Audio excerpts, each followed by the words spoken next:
We just did something really cool. Maybe I'll just take a couple of minutes and tell you a little bit about it. We went to the Lean Summit in Ireland. Is the 2-second Lean Summit, and we went with like 220 other lean companies, and we toured Seating Matters. And there's no words. Like, there literally is just no words for what we saw and what we learned there.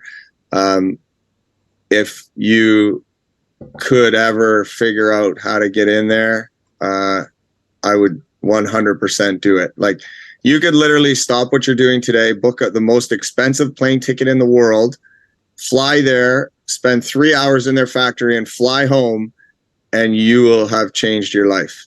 That's how good they are. It's staggering. So, some other like really cool takeaways. Does anyone want to hear this stuff? Yeah. Okay. So, some of the, and these are the ones that kind of hit home for me, right? So, I'm having lunch with Mr. Amazawa, Mr. Umemura, and these guys, well, Mr. Amazawa, president of Toyota Kentucky, Mr. Umemura, second tier supplier to Toyota. These guys make something like 8 million parts a year, 35 defects. And they are angry because they made 35 defects out of 8 million parts. I mean, I'm sure no one else here makes mistakes, just me, but we make more than that a day. So it's kind of like these guys knew what was going on. And one of the really cool things is when I asked them, because I've always been wondering, if you read all of the Toyota teachings, they all tell you when you have a problem, what are you supposed to do? Who knows what to do? Go to Someone the Gimba. shout it out. Pardon? Go to the Gimba. Go and see. And what? Go and see. Yeah, I got a problem on the line. I found a defect. What am I supposed to do? Stop the line. Stop the line. Exactly. So who has the courage to go out there and say, oh, look, there's a defect, shut down your whole factory until the defect is fixed? And so we had a scenario where the defect was we needed a different cutter, and the cutter was 2 weeks out. And so, I was like, oh my God, I'm sitting here with, these are the guys to ask this question to. Do I shut my whole factory down for 2 weeks waiting for this cutter? Or do we kind of contain it and keep going, hoping for the best until the solution comes in? And they looked at me and they're like, why does it take 2 weeks to get the cutter? And I was like, well, that's just what the supplier said. And they're like, did you go there? No. Did you ask the owner of that company what it would take to get that cutter tomorrow? No. Did you call 20 other suppliers to get that cutter that you need around the world? Did you find one in Germany? Did you get a plane ticket and go to Germany and get that cutter because you can be back by tomorrow? And my jaw is just hanging down. And I'm like, obviously, as we're not Toyota, right? As smaller companies, we can only do what's within our means. If you have $1,000 in the bank, regardless of your problem, you can't spend $10,000 on it. But I think the message was, how easy do you give up? Like, we gave up right away when that supplier said 2 weeks. We're like, duh, okay. And that was it. We didn't even pose the question of how much would it cost to get it tomorrow. Maybe they'll say, listen, it's going to be an inconvenience, but we'll do it for $2,000. And so you pay $2,200, you pay $2,000 more for a cutter, but your problem goes away the next day, which nothing is more expensive than keeping your problems. So for me, the valuable lesson that I learned from the Japanese that morning was just, how hard are you pushing? Like, why are you accepting the answers you're getting from people? They're just other humans, and they got a busy day just like you, and you need to try way harder, like way harder. And I was like, you should have seen me. I wish I could have videoed. I mean, I'm sweating because, you've got like your mega mentors, right? And they're asking you these questions, and you're just like, I know all my answers are wrong, and I'm just pouring sweat. But, you know, that was my takeaway there, was how easy do we give up when we have a problem? And tying into that, like as the lunch progresses, Mr. Amazawa asked me, he says, okay, you have a crane in your factory and the motor on top of the crane just quit working. What do you do? And of course I start sweating again because I know all my answers are wrong. And I'm like, I'm going to call maintenance. And he's like, okay, what else? And I'm like, I don't know. It's like, that's what I'm going to do. And I'm going to wait for maintenance to give me an assessment of what's going on. And maybe we order some parts or whatever. And he said, I'll shorten this one out, but he said what they do is, he said they have to have 3 things simultaneously implemented for every problem. So if the crane goes, okay, I've called maintenance. What else? I've rented a crane. What else? I've climbed up there to see if it's a part we can manufacture in-house, or we could have made somewhere, or we can do something else with. But he said their formula is 3 things all at the same time getting implemented, because 2 are going to fail. And I was just shaking my head, and I'm like, wow, this is the difference between how we think, like, super lazy versus how they think, which is, that line can't stop, period. So what do we got to do? And those were like some pretty cool takeaways. Trying to think of some other good ones on the spot here. Has everyone seen videos from Seating Matters or Yellow Tools? Yeah? No. That's a shot of someone's kitchen. Should be MDF doors, but whatever. Oh, hey. Hello. So we've seen these factories that are like total next level, and we all just were fascinated by how they get there. And one of the guys, Fillipe from Portugal, he goes on stage and he asks, hey, everyone put up your hand who's read 2-second lean. And of course, every hand in the room goes up, right? 220 people at the 2-second lean summit. And then he said, leave your hand up if it's working as good as you've seen today at Seating Matters at your factory. Every single hand went down except for Michael's. Surprise. So his point was, they're doing something different. We've all read the same book. We all got the same instruction. One company's here, everybody else is here. So the lesson that I took away from that I'm relaying to my team here is, we're probably wrong in all of our decisions. So, we know that a lean principle is question everything, right? That's like, hello, 1A1, and we all say it, but do we do it? Do we do it in our daily actions? Do we know? Sometimes we know what to do, we just don't do it. But that to me was another big aha moment, in that Michael and Ryan are doing something different than everyone else. And so we have to figure out what that is. And it starts with, what we're doing is not what they're doing. So, question what you think is right. And the simple truths that are all around us, like those little sayings that we all know, those are probably more valuable than we know. For example,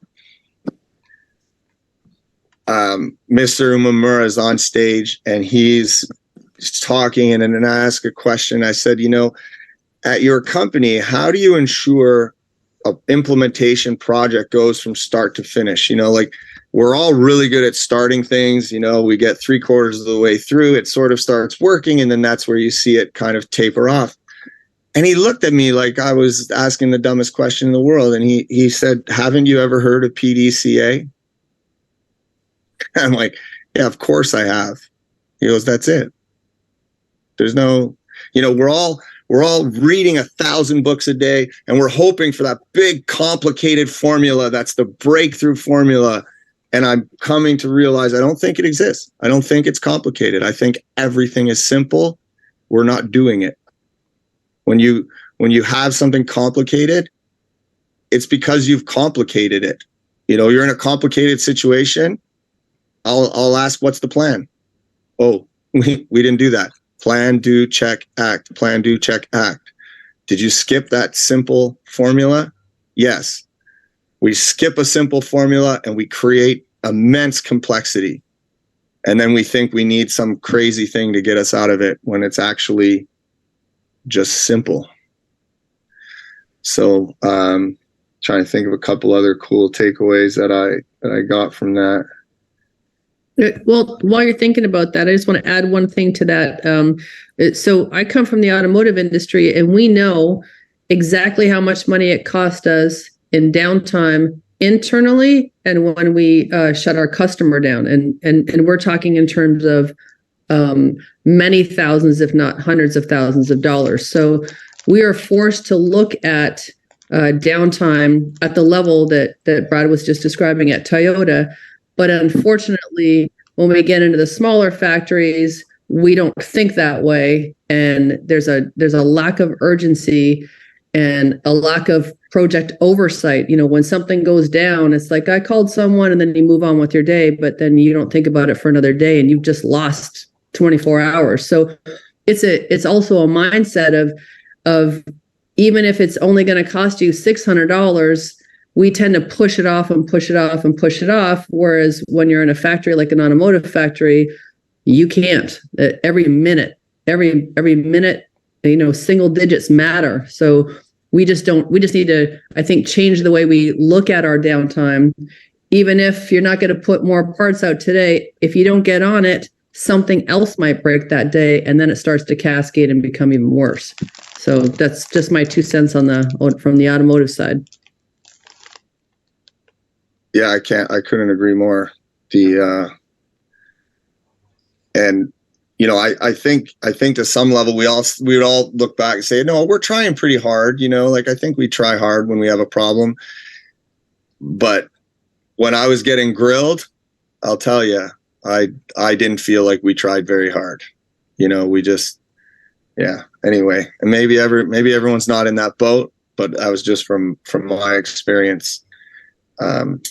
Some pretty valuable lessons. The other one that is like that hit home, and then we'll get on with this, is you walk around Seating Matters. Nothing is out of place. Nothing. There's not one piece of paper on anyone's desk. There's not one Kanban card out of place. There's not nothing. It's perfect. And everything, and I mean everything, is someone's specific job. There's nothing left in the ether to be like, well, yeah, sometimes I do that, or sometimes they do that, or whatever. They have these posters, and I got 20 of them on order right now. I'm sticking them on every machine in my factory. I'm trying to find it here quickly because it's just so cool and so simple that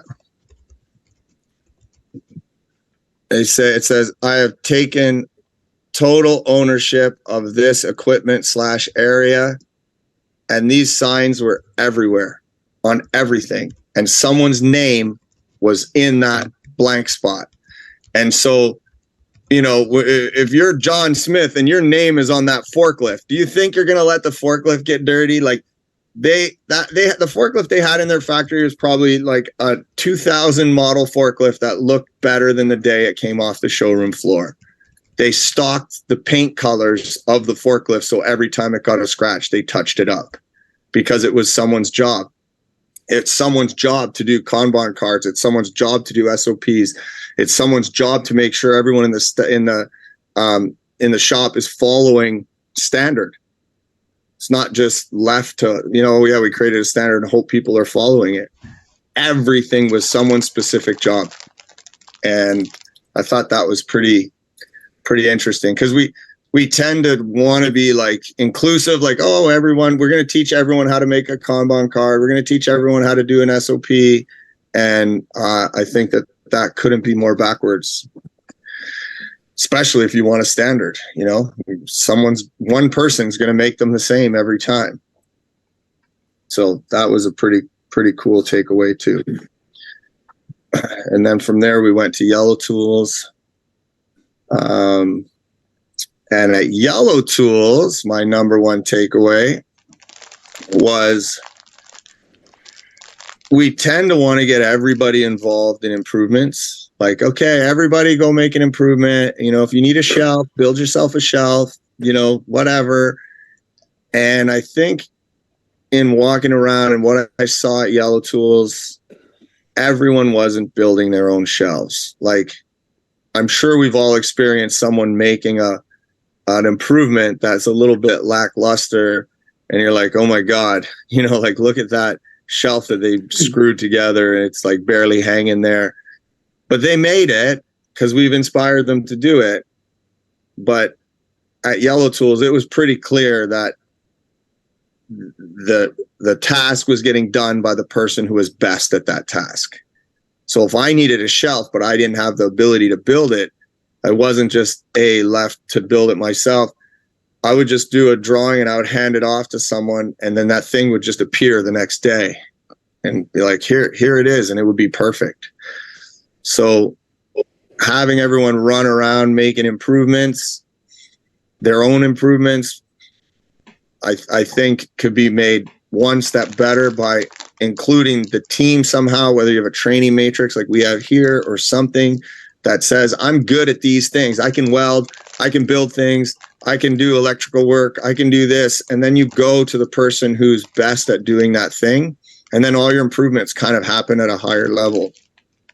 Like there's nothing at Yellow Tools and nothing at Seating Matters that looks like a professional didn't build it. Like the highest level. At Seating Matters, I was fascinated. You look up, there's not one wire in the ceiling. There's not one cable strung across anything. Like everything was perfectly dialed in. So that's not happening by everybody. You know what I mean? Like that's someone who knows what they're doing, making those improvements.